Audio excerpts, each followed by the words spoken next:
no especial Carteira Inverno Cripto, onde eu vou consolidar algumas das melhores estratégias que eu tenho mostrado para vocês nas últimas semanas aqui no canal.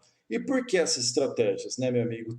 Porque estamos passando por um momento realmente complicado, o inverno cripto está aí, muita gente acredita que a gente pode ter um cenário ainda pior, alguns acreditam que é algo temporário, que a gente vai subir, depois vai cair, e o mercado vai seguir uma movimentação normal. Independente de qual seja a sua opinião, independente se nesse momento sua carteira você perdeu muito dinheiro, se você está já bem posicionado, essas estratégias aqui vão te ajudar. Então, primeira coisa, stable, tá? Stable coins tem que ser uma parte essencial, uma parte presente no seu portfólio. Por quê? Porque os grandes investidores, os grandes fundos, eles movimentam, eu já mostrei, dinheiro, movimentam capital, movimentam recursos, principalmente através das stablecoins. Então, nós temos, não adianta você entrar aqui e simplesmente pegar toda a sua grana e despejar em especulação e em volatilidade, a não ser que você realmente saiba o que esteja fazendo, seja um grande especulador, o que não é o caso da maioria. Então, nesse gráfico aqui que eu proponho, por exemplo,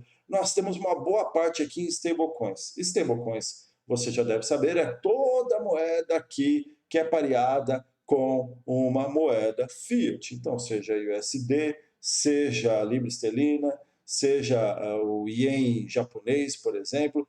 Então, aqui nós temos principalmente stable. Depois, nesta minha estratégia, que se você acompanha o canal, já sabe do que eu estou falando, nós temos um investimento grande em redes em expansão, marcado aqui pelo verdinho e pelo laranja. Essas redes de expansão aqui, eu estou considerando principalmente Cosmos e Polkadot. Por quê? Vou falar mais à frente. E investimento em redes pequenas e em crescimento. Então, meu amigo, primeiro, qual que é o intuito dessa estratégia? O que nós queremos alcançar daqui? Primeira coisa, continuar mantendo bons APRs. Não é porque nós vamos falar de stable que estamos falando de ter dinheiro parado. Pelo contrário, nós temos que manter também uma reserva líquida, mas que esteja disponível caso você realmente veja uma grande oportunidade do mercado. Se você tiver reserva em stable, acontece o que estamos acontecendo agora e você pode pensar se você vai comprar ou não. Agora, se o seu dinheiro está todo especulado, está todo investido, você não tem o que fazer. Você vai ter que, dependendo, desfazer uma posição que você está em prejuízo para comprar uma posição, talvez, que você poderia comprar na baixa. Outra coisa, né? Qual que é o intuito de termos exposição tanto em redes que estão surgindo, redes pequenas ainda, com small cap, quanto essas redes, como exemplo de Cosmos e Polkadot. Por quê? Porque, na minha opinião, eu já falei aí, eu acredito que esse é o futuro sim, mas não só isso, tá? São redes que nós temos muita oportunidade de participar de lançamento, de participar de airdrops, de participar de abertura de parachains. Então, e o último ponto, especular em redes, small caps, que ainda não subiram. Primeira coisa, redes de expansão, então, entrando dentro dessa estratégia. Quando eu digo por redes de expansão, tá, gente? Por que eu seleciono Cosmos e Polkadot? Porque nós ainda temos, não adianta uma rede estar expandindo, nós temos que olhar quais são os fundamentos dela, temos que olhar se ela tem futuro, né? Porque tem rede que ela não está resolvendo mais um problema que ainda seja um problema. Pegar o exemplo aí das Layer 2, né? Layer 2, realmente, hoje nós temos muitas redes de camada 1, entrar em Layer 2 agora, será que você está entrando em algo que realmente está resolvendo o problema? Tá? Então, tem que ter um futuro tecnológico, temos que ter inovação, por isso que eu destaco principalmente Polkadot e Cosmos. E, além disso, temos que ter distribuição. Tá? Distribuição não só por um aspecto tecnológico, mas também distribuição, principalmente, talvez, né? Distribuição por um aspecto econômico. Se vocês já viram os vídeos que eu falei sobre oligarquia, sobre concentração de poder aqui no mercado cripto, você sabe também que não adianta você entrar numa rede que a maior parte do dinheiro que está nela é dinheiro de venture capitals, é dinheiro que foi colocado, foi comprado muito antes, primeiro que essas venture capitals têm acesso a dinheiro muito barato, que nós não temos. Então você está concorrendo com alguém que tem acesso a dinheiro barato e que comprou muito antes que você. A chance de você ser despejado é muito alta. Então, nós sempre queremos aqui, ó, redes com uma proporção maior de public sale, com uma proporção pequena de insiders, bem pequenininha. Olha o problema aqui de Binance, por exemplo. Então, a Binance, né, Binance Smart Chain, que tem a Binance por trás, Solana, que tem a FTX por trás, temos lá, qual que é a outra, não vai estar aqui, que é Crypto.com, né, Crypto, que tem a Cronos, que tem a Crypto.com, por exemplo. Então, eu considero sempre, tudo bem que a Polkadot, ela ainda tem bastante insider, mas ainda passa, vai. Mas do modelo ideal, temos aqui sim Ethereum, EOS, Cosmos, Tezos, Cardano, tá? Então temos que olhar por esses dois pontos, senão você vai montar uma exposição de longo prazo, é algo que você gosta, vai inovar, mas se tem muito dinheiro barato, cara, comprado token lá numa mixaria, é um problema para você. E quando a gente fala também, quando eu falo também de Polkadot e Cosmos, é que eu já me referi, até fiz a brincadeira de geração 4, né? Então, Hideki, geração 4, que é o que eu acredito que é o que vai realmente surgir através de uma integração nativa entre redes, tá? Sem a questão de multi-chain, porque o próprio Vitalik já explicou que isso pode sim ser um problema de segurança. Nós estamos tendo problema, inclusive, numa multi-chain grande hoje. Então, eu acho que não é por esse lado. Nós queremos sim integração, mas nós queremos integração o mais nativamente possível, que ela ocorra na camada de rede e não só lá em cima na camada de aplicação. Por isso, tanto que esse modelo, ela é da Picasso, que faz parte de uma das parachains da Polkadot, que tem parceria com a Evmos, que é justamente a máquina virtual de Ethereum lançando na Cosmos. E seguindo, quando nós falamos de um ambiente desse tipo, seja Polkadot, seja Cosmos, nós temos acesso a abertura de liquidez, a airdrops, a lançamento de parachains, a EVMs, né, que estão lançando, ou seja, redes emuladas de Ethereum surgindo em cima de Polkadot e Cosmos. Então, é um outro nível de rede, já que estamos falando, é um nível de rede que surge em cima de redes interligadas na sua base. E liquidez, né? Multi-chains liquidity, isso é fantástico. Você poder assumir, você poder entrar em um momento em que a liquidez, né? Que o dinheiro entre estas redes interligadas ainda está se formando. Redes small caps, indo então para o segundo ponto. Se antes eu falei a minha justificativa, a minha tese para termos estas redes, que você vai escolher aqui, eu estou dando como exemplo Polkadot e Cosmos. Se você acha que outras redes apresentam melhor um cenário parecido, então vai que vai, tá? Mas agora, então, o segundo ponto, redes small caps. Por que redes small caps?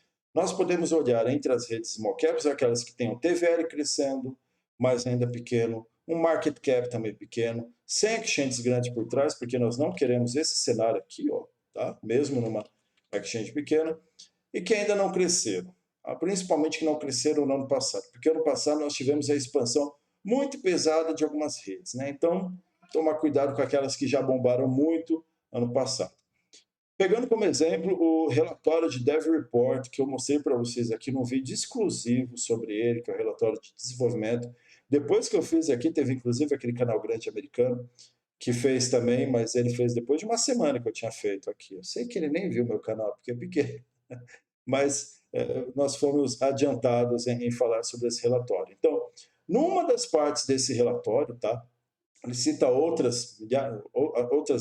dezena de redes, inclusive faz uma comparação entre desenvolvimento de Polkadot, Cosmos, Ethereum, por exemplo. Mas uma das partes desse relatório falamos justamente sobre redes pequenas em relação à quantidade de desenvolvedores, ou seja, menos de 300 desenvolvedores. A que mais cresceram, a que estão crescendo e mais cresceram, está justamente aí Terra, Phantom, Harmony e NIR. A NIR não está nesse bolinho aqui, mas está em outro. A Avalanche Algorand também cresceram vezes 3, tá? Mas o maior crescimento em quantidade de desenvolvedores foram essas daqui. Eu já mostrei num vídeo sobre TVL, sobre capital travado, aliás, capital alocado dentro das redes. Eu mostrei lá uma relação entre aqueles programas de incentivo que a Avalanche e a Phantom deram ano passado, e que foram programas realmente de incentivo para a liquidez, como se estivessem dando dinheiro para as grandes aplicações que têm liquidez por trás, movimentar esse dinheiro para a rede delas, então dá aquela subida boa, mas também tudo pode ser despejado. A Harmony, pessoal, mostrei que ela tem um programa muito bom de incentivo, que é realmente o intuito, é que seja um programa de incentivo descentralizado. A curto prazo, o problema é que a gente pode não ver isso refletido em preço de token, refletido em preço de mercado, refletido em TVL. Mas ela está incentivando que tenham mais desenvolvedores, que tenham mais programas, que tenham mais DAOs locais. Você já tem visto aí na mídia muito papo sobre DAO, e a Harmony está investindo nisso. Por isso que eu mantenho ela aqui na minha tese. E a NIR, né, pessoal? A NIR, tecnologicamente, eu acho que ela tem sim um futuro, é muito bom, né? Dependendo do que aconteça, claro. Mas ela tem um futuro justamente porque tem, se não me engano, um dos fundadores dela é Google e o outro é Microsoft.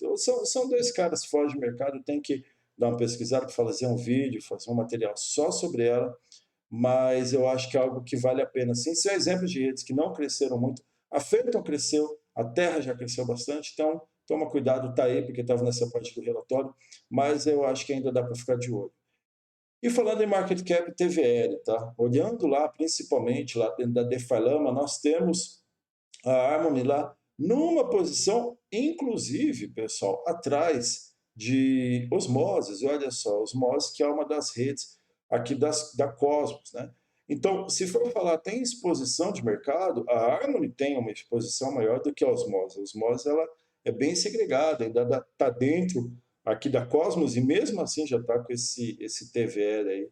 Imagina se ela tivesse mais fácil, acesso ao Osmos fosse mais fácil. Mas o ponto é mostrar que nós temos oportunidade, nós temos inclusive aquela indicação sobre market cap versus TVL, tá? Que eu já falei também em outros vídeos, e que vale ser notado para esse tipo de rede. Portanto, assim, na minha opinião, é algo que você tem que levar em consideração e é o tipo de exposição, gente, porque nós queremos investir em market cap. Claro que eu coloquei aqui lá no começo, ó, eu coloquei como sendo a menor alocação possível aí do seu portfólio, porque quanto menor o market cap, também mais fácil você ter volatilidade. Repare que, inclusive, nessa queda, eu fiz um vídeo falando sobre a Harmony, que se ela, né, a moeda, talvez ela estava com uma resistência boa, ali em 20 centavos, bateu, mas ela ainda continuou. Então, não foi, podia ser um trade, não foi, e porque ela tem um market cap menor, com certeza a volatilidade sempre vai ser maior, mas isso também nos apresenta uma oportunidade de investimento. Tá? E o último e grande ponto, pessoal, stablecoins. Stablecoins, gente, stablecoins tem que ser parte da sua vida aqui em Web3. Tem que ser parte do seu portfólio. Stablecoins para nós, tá? Para nós principalmente é importante. E vamos lá. Aqui, quando falamos de stablecoins, estamos falando justamente dessas moedas pareadas com dólar, principalmente, tá? E ela é um aliado para a sua gestão de portfólio, para a sua gestão de risco. Então, você pode trazer o dinheiro, você está com dinheiro, trouxe capital aqui para a Web3, colocou isso em Bitcoin, cara, você vai vender o Bitcoin, você não precisa movimentar ele para real e simplesmente deixar parado. Não, você pode pegar e muito menos tirar. Então, você pode pegar, vender esse Bitcoin e colocar o quê? E colocar em alguma stablecoin, né? Colocar no ST, por exemplo. Por que isso? Né? Porque você quer ter uma parte do seu portfólio que seja uma parte de reserva para você até ter acesso a comprar quando tem liquidação. Não adianta você não ter dinheiro para comprar quando o mercado cai, porque aí você vai ter que desfazer de alguma posição que você está em prejuízo, pessoal. E não é esse intuito, tá? E hoje, stablecoins dentro aqui do mercado cripto oferece ótimo rendimento.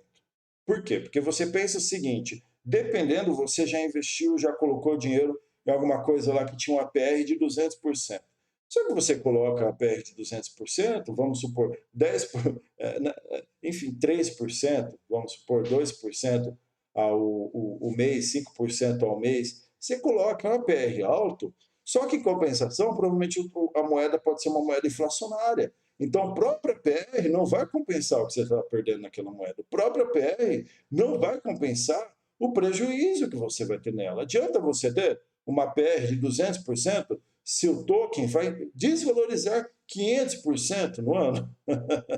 Não adianta, não adianta. Não é esse intuito. É muito melhor que você coloque no ativo que não vai nem desvalorizar, nem valorizar, só que ele te renda 20%. Você sabe que aqueles 20% é lucro. É claro que a gente continua tendo risco, né, pessoal? sempre em tudo. Mesmo stablecoin, ela vai ter risco, por quê? Porque é um ativo aqui do mercado Web3, né? Um ativo cripto, ela continua tendo risco técnico e tudo mais, mas pelo menos quando falamos por um aspecto econômico, ela não vai te deixar tanto na mão quanto, por exemplo, o seu Bitcoin te deixou hoje e ontem. Olha aí o Ethereum, quanto o Ethereum caiu. Né? Como que você vai usar uma moeda como Ethereum para reserva de valor? Como você vai usar uma moeda como Bitcoin para reserva de valor? Não, não adianta. E você olha, né, os grandes venture capitals, inclusive, é esse o segredo. O cara fica movimentando, né? Tem uma equipe que movimenta, inclusive, atrás dos melhores APRs entre algumas das redes. E continuando, ainda melhor para nós brasileiros. Por quê? Porque quando a gente fala de real, né, meu amigo, nós temos inflação, nós temos risco fiscal, risco cambial, tá? E além disso, se você já está em cripto, como eu falei, tá lá, tá em stable, você mantém liquidez. E quando tem desconto, você vai comprar com essa liquidez sua. A proteção cambial para nós já é um outro mundo para a grande maioria dos brasileiros que não tem a mínima de educação financeira. Se você aprender, meu amigo, a se proteger de inflação brasileira, né? E a trabalhar o câmbio, isso daí, olha, já é provavelmente muito mais do que os seus pais, do que os seus avós fizeram. E como eu falei, ainda, mesmo assim com tudo isso, e claro, com risco, mas mesmo assim com tudo isso, você continua tendo possibilidade de rendimento. Onde você pode ter possibilidade de rendimento, por exemplo? Esse grafo, essa figura que eu estou te mostrando, é lá dentro da Earn Finance, isso daqui são alguns APRs que você consegue dentro da Ethereum. E aqui, por exemplo, que eu mostrei no vídeo, lá dentro da rede da Terra, muito simples, muito simples. Você consegue, inclusive, fazer todo o processo, levar até a rede da Terra e colocar para stake sem ter que tirar o seu dinheiro de UST, sem ter que tirar o seu dinheiro de stable e de fiat. Então, você pode pegar, tá, o seu dinheiro que está, colocar em real dentro da Binance, por exemplo, lá na Binance, comprar o ST, que é dólar. Com esse OST você pode trazer aqui para a rede da Terra, com ele comprar, aliás, com ele colocar em stake, com o próprio ST você paga taxa. Então, em nenhum momento você vai precisar comprar moeda nativa, em nenhum momento você vai precisar comprar moeda volátil. Isso para quem está começando, isso daqui é ótimo. Você não adianta colocar uma grande parte da população para entrar, como eu falei, cara que nunca nem comprou dólar, nunca nem fez uma operação cambial. Você vai falar para o cara entrar numa operação cambial, entrar numa operação de cripto, tá? Fora isso, você tem taxa, fora isso, você tem que se adequar, se atentar a um monte de coisa, não precisa. E mesmo uma operação dessa hoje, ela está te dando 19%. Faz-me algumas operações aqui que eu estou te mostrando, né? Por exemplo, a Curve tem stable lá você tem acesso a stable de euro, por exemplo, porque é 24%. Sabe? Então, é muita coisa que você consegue aqui. Então, de certa forma, resumindo, né, qual que é então toda a estratégia envolvida aqui? É apresentar mais segurança para o seu portfólio. Então, você tem que ter um pouco de segurança, você tem que ter gestão de portfólio, você tem que ter gestão de risco, mesmo lidando com um mercado volátil, mesmo lidando com um mercado novo. Você tem que ter isso. Você tem que ter ações de curto prazo se principalmente entrarmos no momento difícil do mercado. Como isso, gente? Uma coisa é você ficar pegando muito dinheiro, tá? Uma boa parte do seu portfólio, e simplesmente ir lá, entrar dentro de alguma rede e colocar em token de exchange, por exemplo, descentralizado. Outra, por quê? Porque você está comprometendo uma boa parte daquele dinheiro. E se o token da rede cair mais? E aí, o que acontece? Você não é ideal. Se o mercado estiver ruim, você pode focar em movimentos rápidos para ganhar dinheiro. Então, você pode, como eu dei o exemplo, entrar em lançamento, tá? Participar de abertura de liquidez. Entende? Então, é diferente, porque você vai entrar, olha só que bacana, você está ali, está com seu dinheiro stable, tá? Você entra, faz o seu dinheiro, faz o seu lucro, acompanha, cara, vai continuar subindo, vai deixando. Ah, você entrou no lançamento, já subiu, dobrou, triplicou, bateu 4 vezes, pronto, vende, movimenta mais para stable. Tá? Te garanto que depois de um certo tempo, meu amigo, se você conseguir pegar alguns lançamentos por mês, jogar isso para stable, tá? E mesmo assim for mantendo uma posição legal dentro de algumas redes que você acredita que tem futuro, tá ótimo. Sem comprometer, talvez você vai terminar o ano sem ter comprometido tanto, sem ter apostado tanto, com mais dinheiro na sua mão, tá? E outra coisa, né? Outra coisa, em meio a tudo isso, o intuito também é não manter posição ruim, não manter. Não adianta, eu vou falar em outro vídeo sobre isso, sobre manter posições ruins, sobre se apaixonar pela sua carteira.